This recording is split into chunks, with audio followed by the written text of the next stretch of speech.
नमस्कार साथियों, आज मैं आपको बताने वाला हूं कि सिविल लिटिगेशन के बारे में।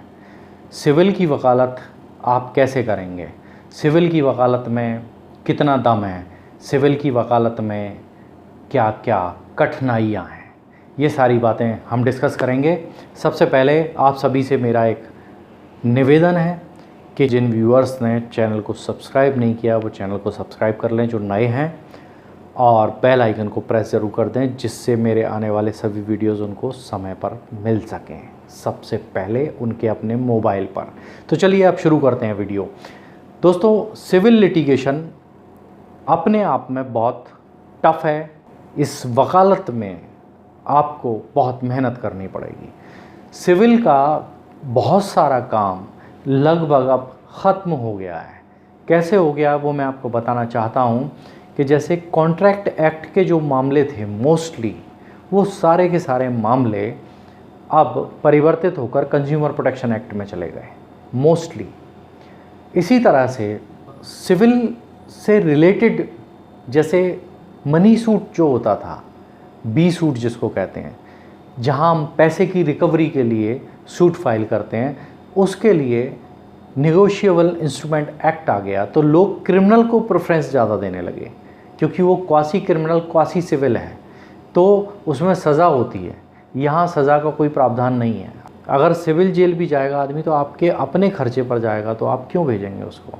तो कुल मिलाकर के ये है कि सिविल में बहुत ज़्यादा रेमेडी ना होने के कारण आदमी सिविल केस में नहीं आता है, सिविल लिटिगेशन से बचता है।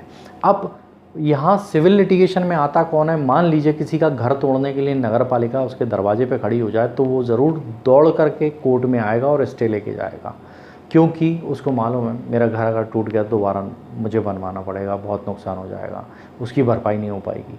तो जब आदमी के सर पर गाज गिरती है तब वो सिविल लिटिगेशन की तरफ भागता है। मैंने देखा है लोग जैसे लॉ ऑफ टॉर्ट, इस पे बहुत सारे लिटिगेशन आ सकते हैं, लेकिन चूंकि सिविल नेचर का होने के कारण और ये इसकी काफ़ी डिले होता है, मतलब डिले जस्टिस डिनाई जस्टिस, यानी अगर देर से मिलता है कोई न्याय तो ना मिलने के बराबर है। सिविल लिटिगेशन में यही दाव पेच चलते हैं, आज ये एप्लीकेशन दे दी, कल उसका जवाब देना है, परसों इस पे आर्ग्यूमेंट होने हैं, फिर ऑर्डर होना है, फिर एक नई एप्लीकेशन ले आए, फिर उस पर जवाब देना। मतलब कुल मिला करके सिविल में आप सामने वाले को तंग करते हैं, मेंटली हरास करते हैं। तो इसमें एक तो काम बहुत कम है, काम टफ बहुत है, इसको आपको लड़ना है बड़े सूझबूझ के साथ में। अगर आप एडवोकेट अच्छे नहीं हैं, आपको नॉलेज नहीं है, आप दावपेच नहीं जानते सिविल के, तो आप आसानी से मात खा जाएंगे और सामने वाला आपसे जीत जाएगा। इसलिए सिविल लिटिगेशन में एक वक्त की ज़रूरत होती है, टाइम देना पड़ता है। मतलब आपको कम से कम 5 साल इसमें खपाने पड़ेंगे, तब आप इस लायक बनेंगे कि आप कह सकते हैं कि मैं सिविल का अच्छा वकील हूँ। नहीं तो 5 साल से कम में कुछ नहीं होने वाला, 1 आध साल में आप कुछ नहीं सीखने वाले उसमें। मान लीजिए डिसीज़न ही 5 साल में हो रहा है एक केस का, तो आपको 5 साल लगेंगे ना। 8-10 केस आपके सामने जब डिसाइड हो जाएंगे, 20 केस डिसाइड हो जाएंगे, तभी तो आप समझ पाएंगे कि किस तरह से क्यों हारे, क्यों जीते, कैसे जीते। कई बार तो जीत कर भी हार जाते हैं और हार कर भी जीत हो जाते हैं, इस तरह के भी फैसले हो जाते हैं सिविल में। तो सिविल लिटिगेशन अपने आप में बहुत टफ कहना चाहिए वकालत है, अपने आप में बहुत टफ वकालत है। इसको करने से पहले आप 10 बार सोचें कि आपको सिविल में जाना है।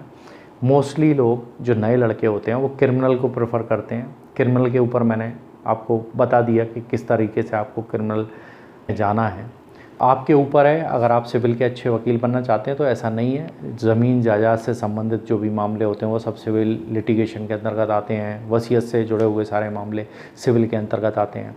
तो सिविल में भी बहुत सारे मामले आपके सामने आते हैं। डिवोर्स के मामले भी आपके सामने आएंगे, वो भी सिविल लिटिगेशन में ही आते हैं। तो इस तरह से कई मामले आपके पास में हैं, लेकिन वो फिर फैमिली कोर्ट में जाना पड़ेगा उसके लिए।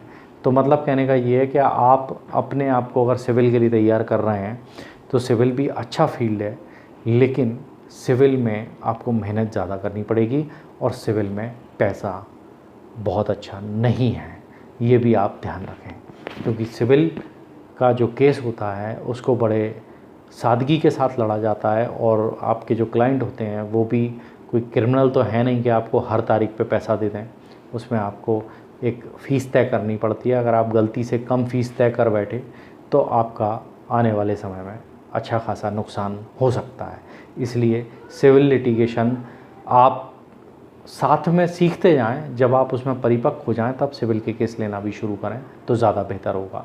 बाकी सिविल का काम कम होता जा रहा है डे बाई डे। जैसे मैंने आपको बताया, एक कारण और है इसका कम होने का कि आर्बिट्रेशन एंड कॉन्सिलेशन एक्ट आने के बाद में अधिकतर मामलों में समझौते कराए जाते हैं। जिन मामलों में जो सिविल नेचर के मामले हैं, वैसे तो क्रिमिनल में भी जहां क्वासी क्रिमिनल क्वासी सिविल है, 138 नेगोशिएबल इंस्ट्रूमेंट एक्ट, इन सब में भी कंप्रोमाइज़ के लिए नोटिस जारी किए जाते हैं विधिक सेवा प्राधिकरण से, और वहाँ कोशिश किया जाता है। जैसे अब हमारे कई मामले ऐसे हैं जो कमर्शियल के मामले हैं, वो कमर्शियल कोर्ट में जाते हैं, तो उस कमर्शियल कोर्ट के मामले को भी पहले हमें प्री लिटिगेशन करके हमको विधिक सेवा प्राधिकरण में पेश करना पड़ता है। फिर वहाँ भी हमारी काउंसलिंग होती है, दोनों पक्षकारों को बिठाया जाता है और बताया जाता है कि भाई तुमको ये नुकसान है, तुमको ये फ़ायदा, बैंक से रिलेटेड जो मैटर्स होते हैं उनमें ऐसा होता है, मुझे करना पड़ता है।